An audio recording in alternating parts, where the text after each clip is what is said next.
Hello, everyone. Welcome back to another video where we talk about levels and see whether or not we like them. And today's video topic is about underwhelming levels. Again, I've actually done this topic before, but we're doing it with you guys now. Basically, what I mean by an underwhelming level is that the level is not necessarily bad in itself, but with the context of its release, like the hype or the level before it, the level feels a lot more underwhelming in a way. Now, before I start this video, I just want to say that don't send hate to any of the levels or creators talked about in this video. Once again, underwhelming doesn't necessarily mean bad, and at the end of the day, we're just having fun here. But as usual, I asked you guys for level suggestions in my community post. But before we go with your suggestions, let me talk about my example first. Zinvirus remake of Silent Circles. I know I've already talked about this level in my Bad Levels remake video, but when I rewatched Shark27's video about Silent Circles, I was still baffled on how this level kind of failed. It didn't start off too bad, like it was a remake of an impossible level that was meant to be top 1, and it's handed to the verifier of the current top 1 Dolphy. But then Dolphy nerfed the first half a bit just so he can get through it more consistently, which in fairness, it's not like the biggest deal ever. Yeah, the Garasu got nerfed and that was still top 1 at the time. And plus, besides that, it got buffed again by Dolphy.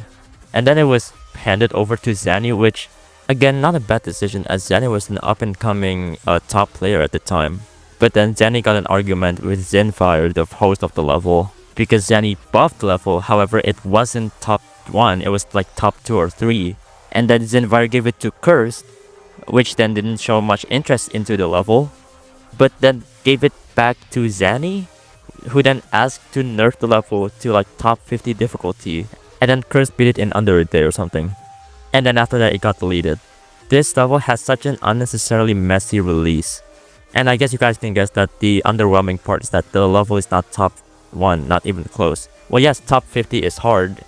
The level is called Silent Circles and it's based off of an influential impossible level. It's not renamed to like Silentium Spherical or something like that, it's just Silent Circles. Thing is, I think top 2 or 3 is still like a pretty good place for Silent Circles to be in. But then I guess because of Zinvar's stubbornness for this to be top 1, this level just got so unnecessarily messy with the release. If this was a completely original level, then it would have been fine. Not everything has to be top 1. But again, it's Silent Circles. As for the level itself, I mean the decoration is fine, I liked some of the parts. The main problem I have with the level in itself is because they don't really implement the spam from the original.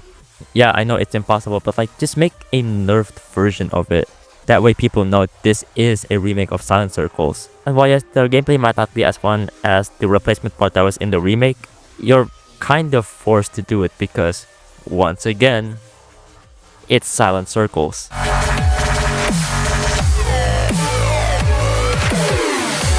But with that out of the way, let's see what you guys have to offer. I mean, it's gotta be Aftermath, right? You got 2 Beyond iconic levels that changed GD history forever, and Aftermath. Yeah, I definitely agree that Aftermath in itself is already an underwhelming level. Here's the thing about Aftermath. If this was a standalone level in itself, I probably wouldn't have minded. I would have thought that this was just a cute little level that uses the Cataclysm style. And the problem that I have with Aftermath the most is that this is associated with Cataclysm and Bloodbath. And you might say that, oh, the original creators from Bloodbath and Cataclysm weren't in Aftermath. So the only reason why Aftermath is associated with those two is mainly because of the community, because Aftermath uses the last part of At the Speed of Light. See, that's what I thought at first. But then I found out the old description of Aftermath was, who will survive the last part of the trilogy. So, by practice, I guess the host himself wanted to be associated with those two. Another thing that kind of baffles me is that this is somehow a mega collab for a style that's almost identical to Cataclysm. And once again, you'll probably say like, oh, this was made by some people that are not very well known in the community. No. We got Noble Boy, Findexy, and why did you do that? I don't want to say that their work here is bad per se. I'm just saying that I think their creativity is sort of limited for this level. The only part that somewhat looks slightly different is the final wave. And by slightly different, I meant they just put a gradient. So yeah, Aftermath still is such a weird level to me. I just sort of wish it wasn't recognized as the final level in the Apocalyptic trilogy. I would have been more fun if it was a standalone level in itself. Determination by Jax. Does anyone even remember this? This was Jax's return to GD after many years, released 9 months ago, with channels like Nexus saying Jax is back and stuff. Yet the level itself is literally one of those old Sans boss fight levels, which is really funny to see, not gonna lie. But besides that, it's incredibly lackluster and didn't even get rated despite the immense creator bias. A lot of people talked about it for a week, then instantly forgot about it, and it's kinda sad to see, but oh well. I mean, yeah, sure, but at the same time, what do you expect? Let's be honest here for a sec. Besides like the Nightmare, Super Cycles, and autoplay area, Jax is just a normal creator.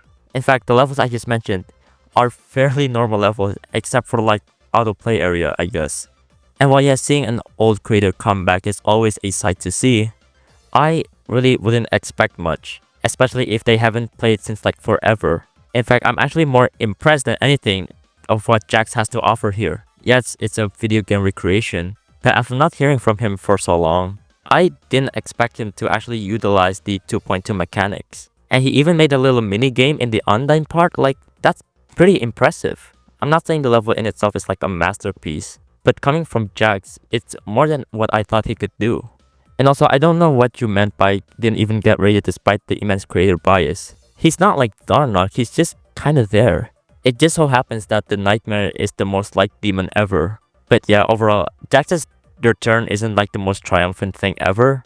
But really, you can't really expect much from a player that hasn't uploaded a level since forever.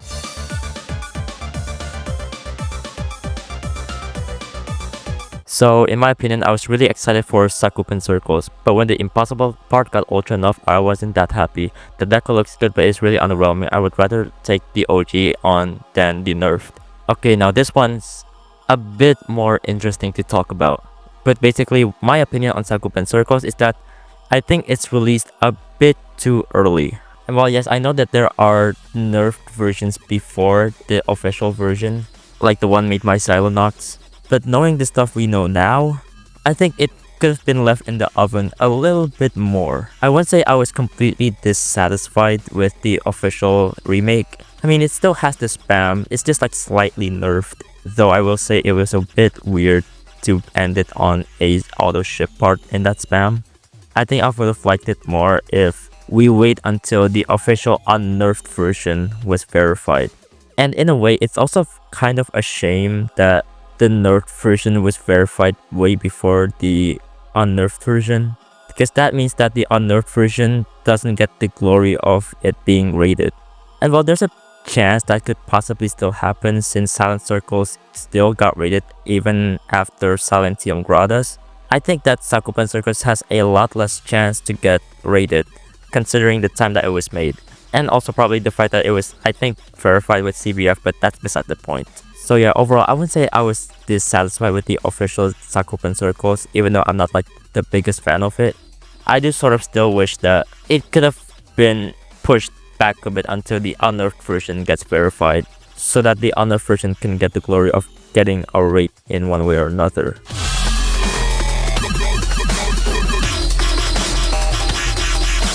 I think an obvious one is Blade of Justice. It was projected to be the top one but got absolutely destroyed with someone beating it, I think 2 hours after it got verified.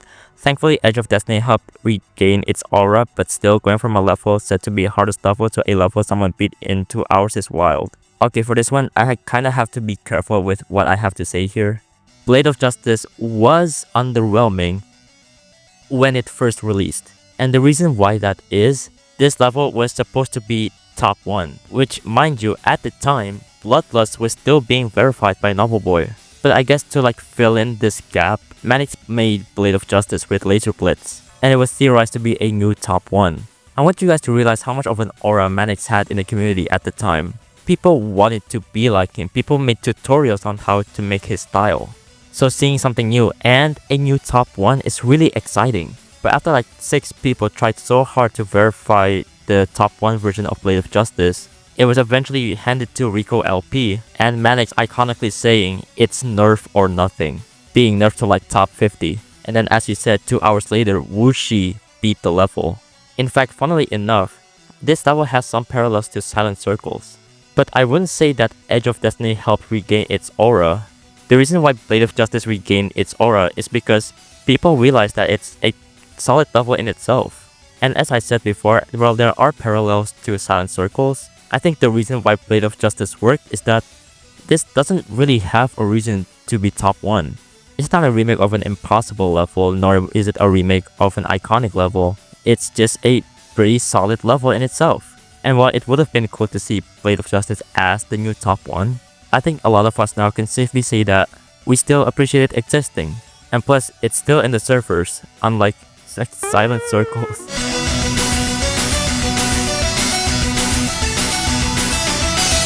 Knight Rider. This is probably not a quite valid take. I have no idea if there were much hype prior to the release at all, but it was the level I personally had the most hype for ever, and my hype got satisfied, yet the community met the release with a bit of backlash. First, the level was poorly optimized, then after optimization, people said Anubis ruined the deco. It's one of my favorite levels still, not objectively, but just because I want to love it, and I remember when it was in the works, community was hyped for it because many legendary people participated in the level, but it took too long to finish and verified that most of the community forgot about it too soon. Okay, so funnily enough, Knight Rider was originally going to be in the first Underwhelming Levels video that I did, but the reason I didn't end up putting it there is because I couldn't really quite find the answers that I needed. Now, I did somewhat get in contact with Anubis to answer some questions I had about Knight Rider. I DM'd him and he didn't respond. However, looking back at the messages I sent him, I can see why. So I'm gonna use this part as mainly an excuse to confirm some things, and hopefully you guys can answer. I remember quite vividly that Anubis wanted so bad for this level to be like the best of the best. But there are some factors that once again I need some confirmation from you guys that could have possibly hindered with the production of Knight Rider. One of them was the insistence that there should be no glow in the level. I know that sounds crazy, but I vividly remember in like a GD news video that they said that Anubis wanted no glow in the level to, I guess, up the quality. Another thing that I remembered, which once again I need confirmation, is that he wanted to remove parts of the gameplay just to add a cutscene on it to once again make this level the best of the best. And see, this is why I didn't want to originally put Knight Rider in the original video, because for the life of me I couldn't find anything about what I remembered. And there wasn't anything else on the internet either. So at the end, I'm just using this part of the video to ask you guys if I remember things correctly. But as for the level in itself, it's pretty cool. It's not my favorite Anubis level, and some of the decorations are a bit iffy, but overall, decent level at best. It is a bit mind-boggling that it took so long to be released.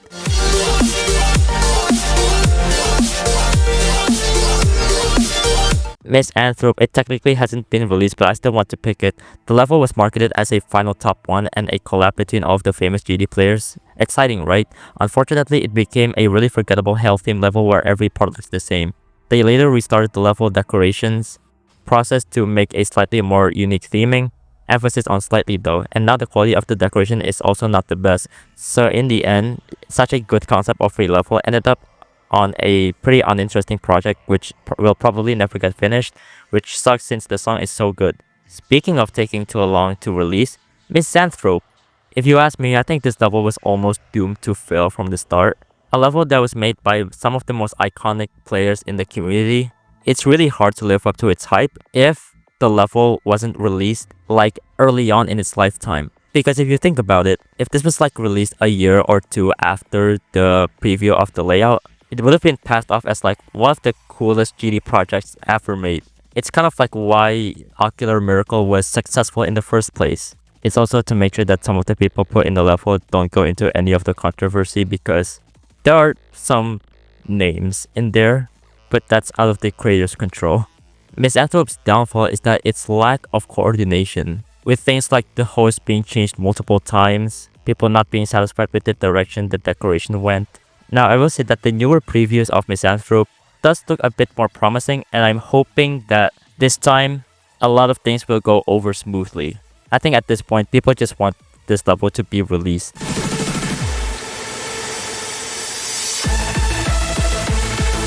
Honestly, I think I speak for everyone when I say Butiti 3. The level's not necessarily terrible, but compared to how good the other levels in the trilogy are, it's not very good. Truly a prime example of what happens when a creator is forced to make a sequel. I mean, yeah, Butiti 3 compared to the other levels in the Butiti trilogy, it's a lot more underwhelming decoration-wise. The level feels a lot more muted, if you get what I mean. It doesn't feel as fun or as jolly as like Butiti 2. But the thing is, I don't really blame Jonathan for the quality of Butiti 3. As he said before, he doesn't really like making sequels. In fact, it's pretty evident in the more recent times with Future Funk 3 being a joke level. And the fact that he was being forced by the community to make Butiti 3 is just kind of sad, because we really shouldn't force what creators want to release or not release. Even though I've talked bad about the levels, even the levels I've said in this video, I still appreciate them being made because that's what the creators want to make. And Butiti 3 is a good example of you can't really satisfy everyone with art. And if you try to do that, most people will probably be underwhelmed with the end results. So in conclusion, go make what you want. Don't let pressure from anything stress you out from doing something you don't like.